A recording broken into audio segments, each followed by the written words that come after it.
because we're the unfamiliar people that are calling others to be brave on purpose in our spaces. So how do you help them understand that, not just in our space, but how to navigate that themselves in their own personal journeys? Just letting them know that you being in therapy is not a punishment to who you are as a person.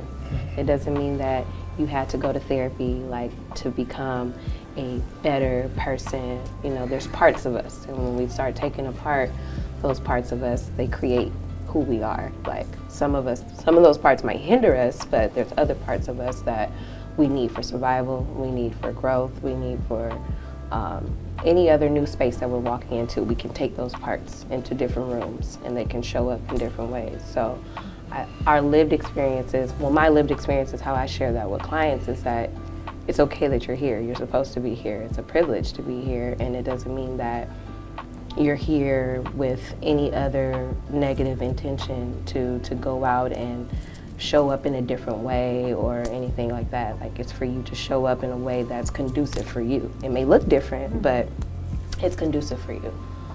So I think letting them know it's okay, letting them know that it's a privilege, and looking at it as a luxury to want to improve your well-being.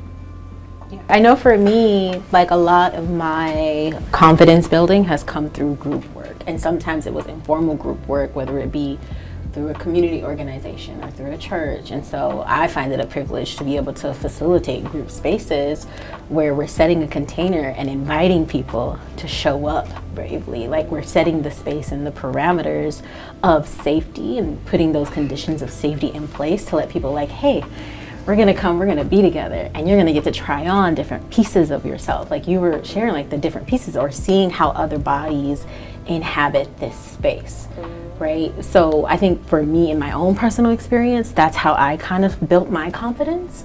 And then I find it a privilege to be able to hold spaces where other people can come in timidly at first, sometimes really boisterous. Like, however you're coming in, and it's all welcome, and you're learning how to be your most authentic self in that space. And that kind of translates into helping you create that bravery and expanding it outside of that space, right? Because you're getting to touch multiple bodies, like humans, that are here for the same purpose.